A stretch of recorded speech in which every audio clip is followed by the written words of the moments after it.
إن الحمد لله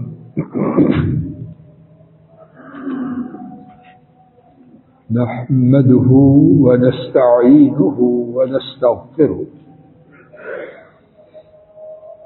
ونعوذ بالله من شرور أنفسنا ومن سيئات أعمالنا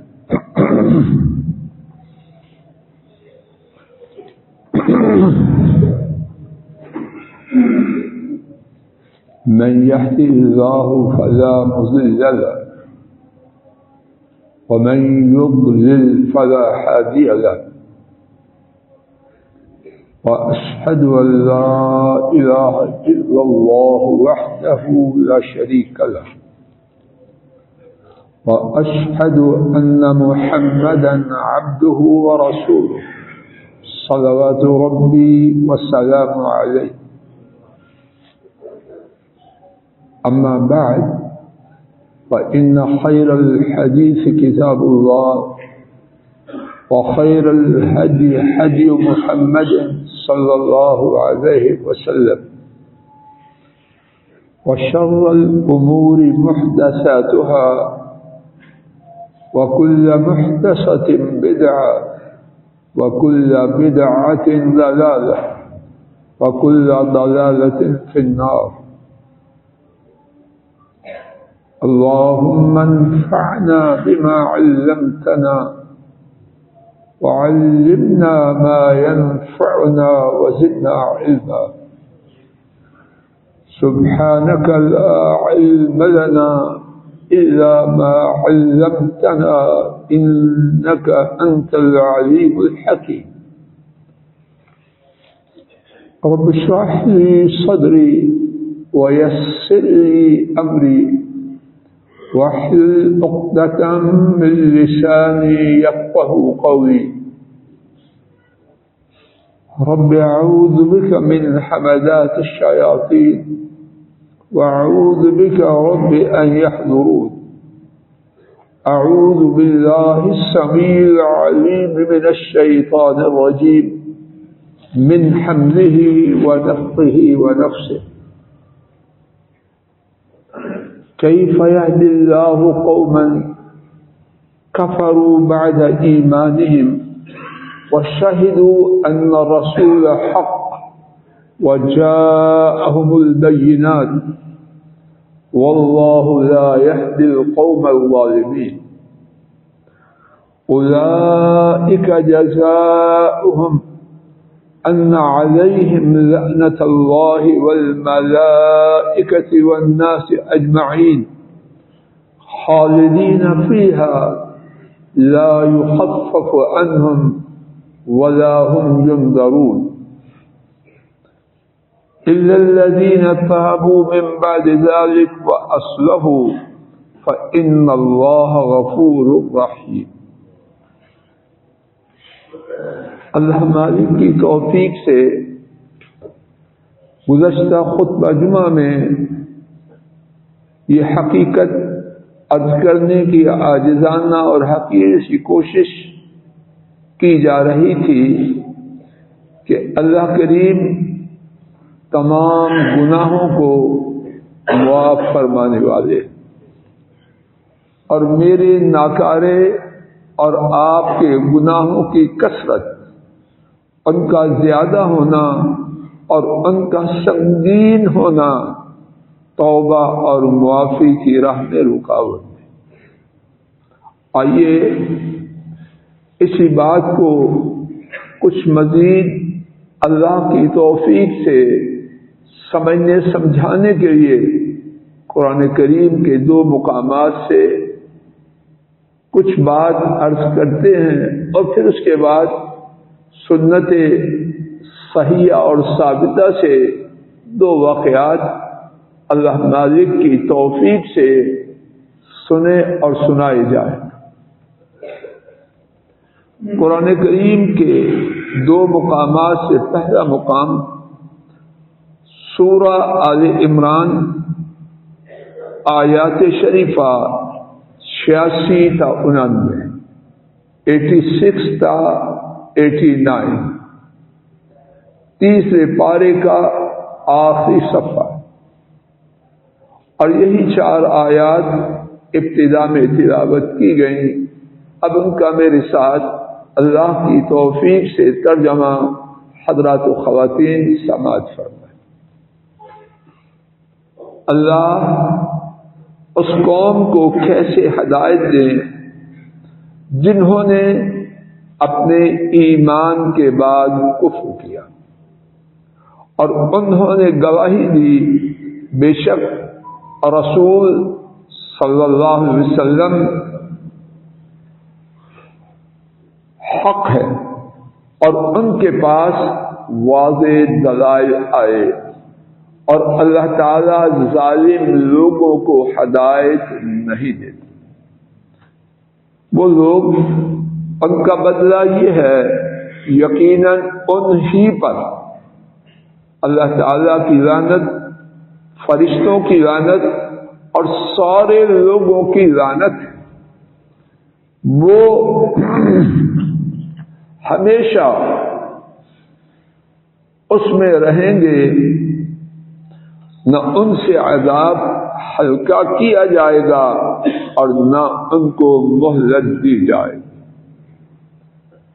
مگر وہ لوگ جنہوں نے اس کے بعد توبہ کی اور اصلاح کی، سو یقیناً اللہ تعالی نہایت معاف کرنے والے، بہت زیادہ مہربان ہیں. ان آیات مبارکہ میں مرتد ہونے والے اسلام کو قبول کر کے پھر اسلام سے منہ موڑنے والوں کا ذکر، اور یہ گناہ کتنا سنگین ہے. اس کی سنگینی کے لیے ایک بات کہ اسلامی ریاست میں ان کو توبہ کرنے کی تلقین کی جائے گی، اور اگر وہ توبہ نہ کریں تو حدیث شریف کے مطابق من بدل دینہ فاقتلوہ، جو دین سے مرتد ہو اس کو قتل کر دیا. اس گناہ کی سنگینی اس کے بارے میں دوبارہ سماعت فرمائیے.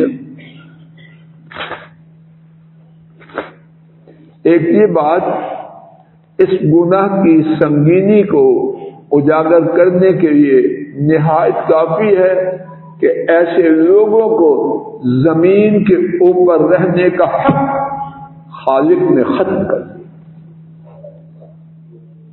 آئیے ان آیت کریمہ میں ان کے اس گناہ کی سنگینی کا ذکر جو خود رب العالمین نے کیا ہے وہ میرے ساتھ ایک ایک کر کے سنیے. پہلی بات کہ یہ لوگ جو ایمان لانے کے بعد رسول کریم صلی اللہ علیہ وسلم کی رسالت کو حق کا اعلان کرنے کے بعد اور واضح دلائل کے آنے کے بعد مرتد ہو گئے، ان لوگوں کا نام عرش والے رب نے ظالمین رکھا. اور نمبر 2، اللہ تعالی نے ان کے لیے ہدایت کے دروازے بند کر دیے، اور کچھ نہ ہو اللہ کریم کی جانب سے یہ 2 باتیں کیا اس گناہ کی سنگینی کو اشکارا نہیں کرے؟ کیف یہدی اللہ، ان کو اللہ ہدایت کیسے دے؟ اور آیت کریمہ کے آخر میں واللہ لا یہدی القوم الظالمین، یہ ظالم ہیں اور اللہ تعالیٰ نے ان کے لیے ہدایت کے دروازے بند کر دیے. ان کی گناہ کی سنگینی ان آیات کریمہ میں تیسری بات، اولئک جزاؤہم ان علیہم لعنت اللہ. نمبر 3، ان لوگوں کا بدلہ یہ ہے یقیناً، اللہ پاک آپ کی بات میں شک تو نہیں، بات کی تاکید کے لیے وہ لوگ ان کا بدلہ یقیناً کیا ہے، انہی پر اللہ کی لعنت ہے، اور اللہ کی لعنت اللہ کی رحمت سے دوری۔ وَمَن يَلْعَنِ اللَّهَ فَلَن تَجِدَ لَهُ نَصِيرًا، اور جس پر اللہ لعنت کر دے اس کا کائنات میں کوئی مددگار نہیں۔ حضرات و خواتین، پوری توجہ سے، رانا صاحب انگلیاں چھوڑ دیجیے، پوری توجہ سے ایک ایک بات کی طرف دھیان دیجیے۔ تیسری بات، انہی پر یقیناً اللہ تعالیٰ کی لعنت، نسأل اللہ السلام۔ اور کیا تنہا اللہ کی لعنت تباہی بربادی کے لیے کافی نہیں، وہ کافی ہے، لیکن اللہ کا غصہ ان پر نہایت شدید۔ چوتھی بات، والملائکہ، اور فرشتوں کی لعنت، یا اللہ آپ کی تنہا لعنت کچھ کا۔ پانچویں بات، والناس اجمعین، اور لوگوں کی، کن لوگوں کی؟ تمام لوگوں کی۔ اللہ جانے میں بات واضح کر پا رہا ہوں کہ نہیں، اللہ کا غضب، غصہ کتنا ہے۔ میں ناکارہ، میرے پاس نہ الفاظ ہے نہ طاقت ہے کہ میں اس غصہ کی صحیح تصویر کشی کر سکوں۔ چھٹی بات، خالدین فیہا، ان کے لیے جو کچھ اس گندی کرتوت کے لیے سزا ہے وہ کتنی دیر کے لیے؟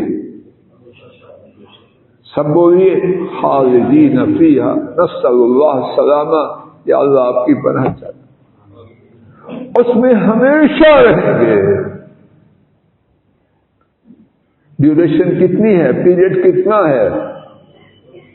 10 سال، 20 سال، 50 نہیں، خالدین فیہا۔ چلو ڈیوریشن تو بہت ہوئی، درمیان میں جو سزا ہے، عذاب ہے، اس کا گریڈ، اس کا گراف کچھ کم ہوتا رہے گا، لا یخفف عنہ۔ ساتویں بات، وہاں تخفیف کی، کنسیشن کی، اس کا نام و نشان نہ۔ آٹھویں بات، کوئی ریسرچ ہوگی، انٹرول ہوگا، بریک ہوگا، کسی نام سے، وَلَا هُمْ يُنظَرُونَ، اور نہ ہی ان کو مہلت دی جائے۔ اس گناہ کے لیے اللہ تعالیٰ نے کتنی سزائیں بیان کی، بولو۔ اور اس سے پہلے حدیث شریف میں ہم سن چکے کہ ایسے بد نصیب لوگوں کو زمین پر، آسمان کے نیچے چلنے کا حق ہے، ان کا ٹھکانہ گردن کٹرا کے زمین کے نیچے۔ اب آئیے رب رحیم کی مغفرت، ان کی رحمت، ان کی عنایت، ان کی نوازش، ان کی عنایت کی جانب۔ إِلَّا الَّذِينَ تَابُوا مِن بَعْدِ ذَلِكَ فَأَصْلَحُوا، إِلَّا الَّذِينَ تَابُوا مِن بَعْدِ ذَلِكَ وَأَصْلَحُوا فَإِنَّ اللَّهَ غَفُورٌ رَحِيمٌ۔ مگر وہ لوگ، کن میں سے وہ لوگ؟ کسی اور قوم کے، یہ جی کی بات ہے، حضرات صحابہ کی بات ہے، یہ جی بدبختوں کی۔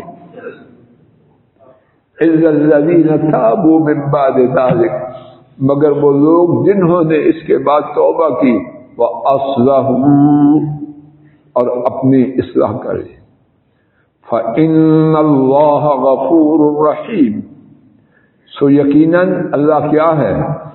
ترجمہ کیجئے، معاف کرنے والے، ناقص ترجمہ۔ غفور فعول کا سانچہ ہے، فعول کا وزن ہے، معنی بہت معاف کرنے والا۔ اور جب اللہ بہت کہے تو وہ بہت کتنا ہوگا، مخلوق اس کا تصور بھی نہیں کر سکتی۔ اور کیا ہے؟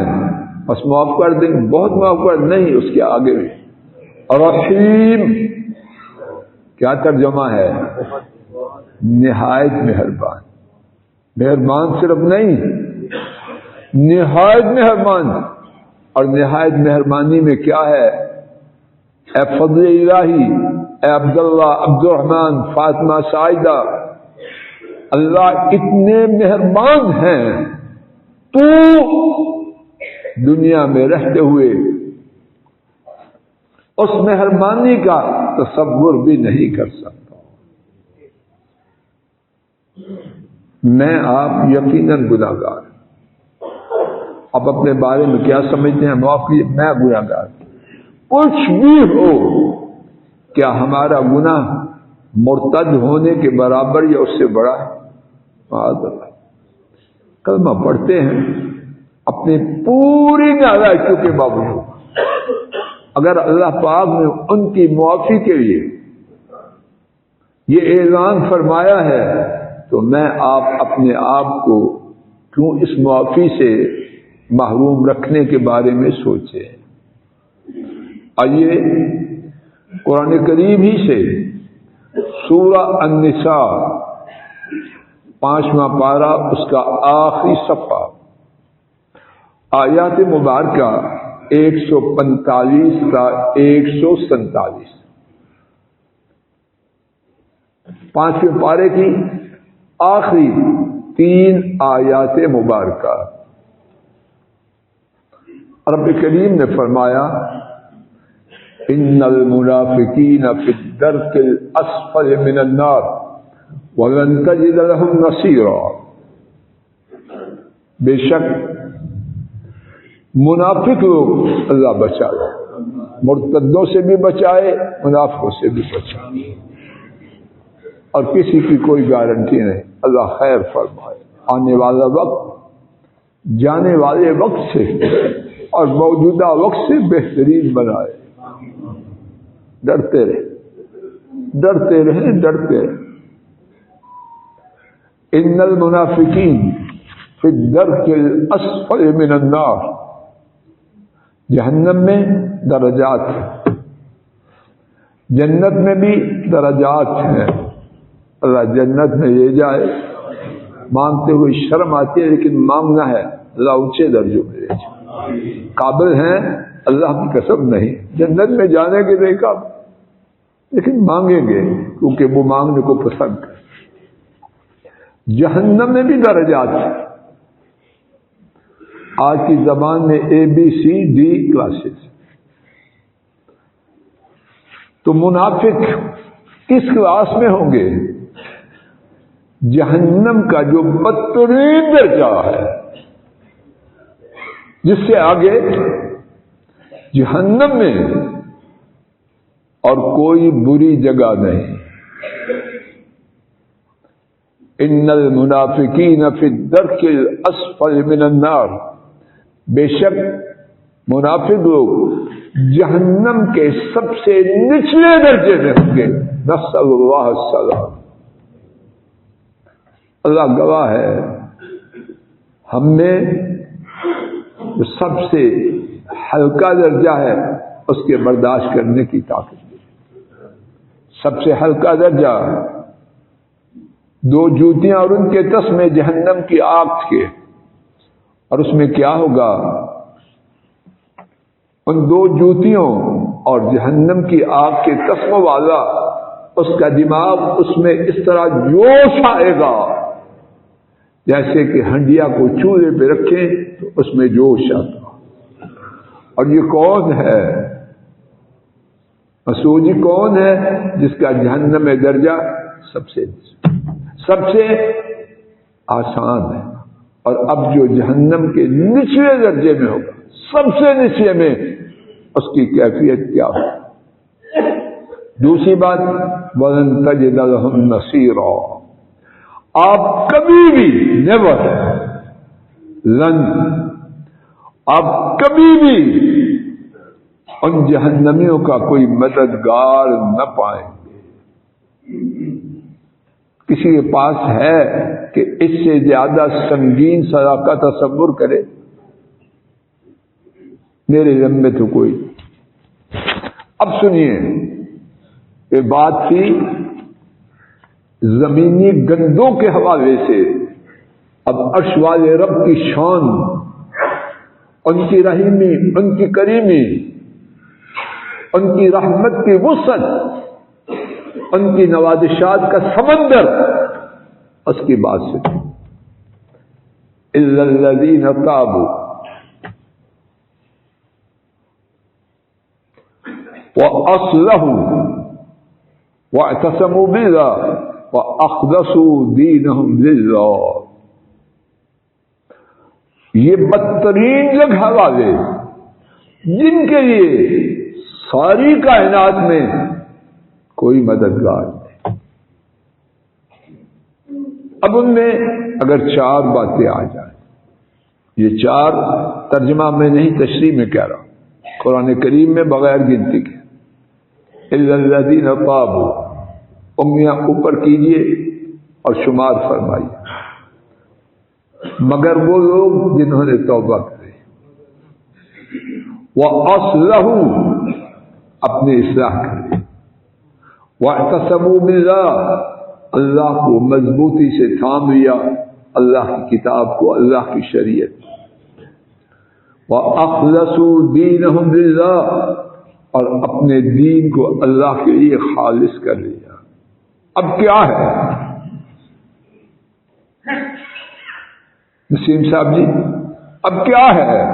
رب ذوالجلال گواہ ہے، سننے سے پہلے اس کا گمان، تصور وہم بھی نہیں ہو سکتا۔ فَأُولَٰئِكَ مَعَ الْمُؤْمِنِينَ، تو وہ لوگ، کون لوگ؟ سب بولو، سب سے نیچے درجے والا، جن کا کائنات میں کوئی پرسہ نحاز نہیں، کہاں ہوں گے؟ تو وہ لوگ اہل ایمان کے ساتھ ہوں۔ اس وقت اہل ایمان کون تھے؟ فضل عبد الرحمن عبداللہ تھے، اس وقت اہل ایمان تھے صدیق، فاروق، ذوالنورین، علی مرتضی، صادق، چوٹی کے لوگ، جن ایسے آسمان میں جب سے انسان کو بنایا گیا قیامت تک انبیاء اور رسولوں کے بعد کوئی نہیں دیکھے، کہاں تھے کہاں پہنچا دیا۔ محاورتاً کہتے ہیں فرش سے، سارے محاورے اس کے بارے میں ختم ہو جائیں۔ فَأُولَٰئِكَ مَعَ الْمُؤْمِنِينَ، یہ سب سے نچلے درجے والے کہاں جائیں گے؟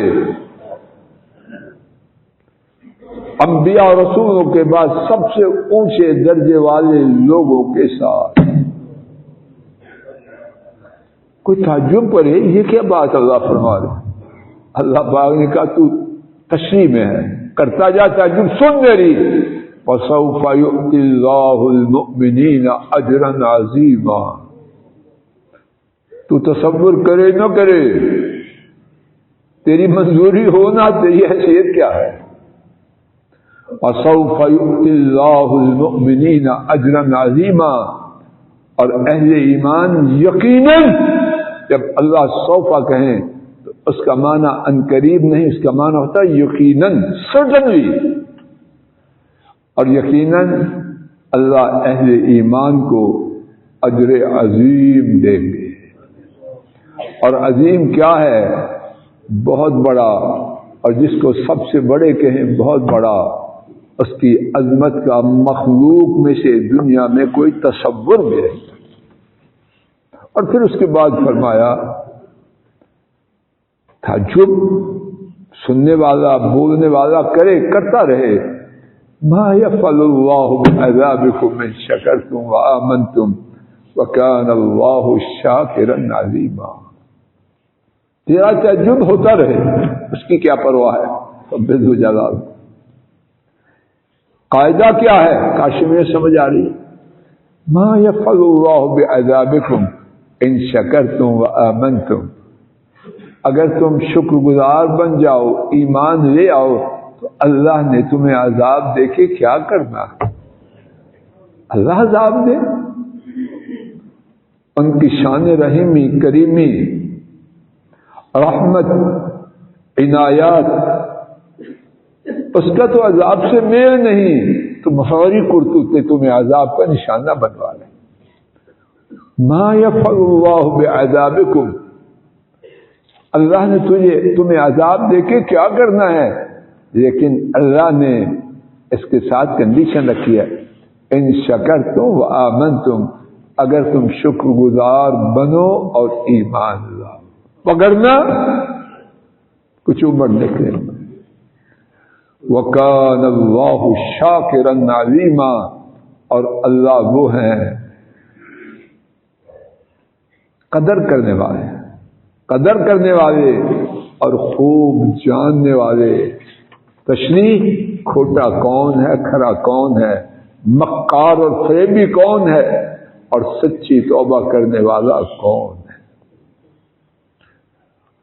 بات ختم کرنے سے پہلے ایک بات اسی حوالے سے عرض کیے دیتا ہوں۔ استغفار ایک وہ ہے جو میں، آپ یا ہماری اکثریت کرتی ہے۔ اللہ معاف کرے، اللہ معاف کرے، اور پرنالہ جہاں تھا وہیں، ایک کی بجائے 10 پرنالے لگائے۔ علماء امت نے کتاب و سنت کی روشنی میں خوب واضح کیا،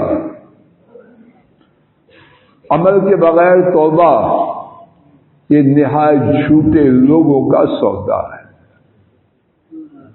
حقیقی توبہ انتہائی اختصار سے اس کے لیے 4 باتیں ہیں۔ نمبر 1، گناہ کو چھوڑ۔ نمبر 2، اس پہ شدید نادم ہو جائیں۔ نمبر 3، آئندہ نہ کرنے کا پختہ عزم کریں۔ اور نمبر 4، جو کوتاہی کی جتنی تلافی ہو سکے وہ کریں، تو پھر کیا ہوگا؟ گناہ معاف ہوگا نہیں۔ کتاب و سنت یہ خبر دیتی ہے، اللہ ہر گناہ کو نیکیوں سے بدل دے۔ اللہ اپنے فضل و کرم سے میرے اور آپ کے لیے یہی بات فرما دے، 4 باتوں والی سچی توبہ کریں، اور اللہ اس مبارک مہینہ میں جو ختم ہونے کو آ رہا ہے، ہمارے لیے ہمارے گناہوں کا نیکیوں میں بدلنا اپنی رحمت سے فرما دے۔ ہم اس لائق نہیں، وہی توفیق دیں اور وہی بدل دیں۔ آخر دعوانا ان الحمد للہ رب العالمین۔ الحمد للہ نحمده ونستعینه ونستغفره ونعوذ باللہ من شرور انفسنا ومن سیئات اعمالنا، من يهده الله فلا مضل له ومن يضلل فلا هادي له، وأشهد أن لا إله إلا الله وحده لا شريك له، وأشهد أن محمدا عبده ورسوله صلوات ربي وسلامه۔ آج کے خطبہ جمعہ کا خلاصہ ہمارے گناہوں کا زیادہ ہونا، ہمارے گناہوں کا نہایت سنگین ہونا، وہ اللہ کریم کی جانب سے معافی ملنے کی راہ میں رکاوٹ نہیں، رکاوٹ کھوٹی توبہ ہے۔ جب توبہ ایسے کریں، گناہوں کو چھوڑ دیں، ان پر نادم ہو جائیں، آئندہ نہ کرنے کا پختہ عزم کریں، اور جو کوتاہی اس کی تلافی کی بقدر استطاعت کوشش کریں، تو نہ صرف گناہ مٹ جاتے ہیں، کتنے بھی زیادہ اور کتنے بھی سنگین کیوں نہ ہو، بلکہ اللہ ان گناہوں کو نیکیوں سے بدل دیتا ہے۔ اللہ مجھے آپ کو ایسی ہی توبہ نصیب کرے۔ اللہم صلی علی محمد وعلی آل محمد كما صليت على إبراهيم وعلى آل إبراهيم إنك حميد مجيد. اللهم بارك على محمد وعلى آل محمد كما باركت على إبراهيم وعلى آل إبراهيم إنك حميد مجيد.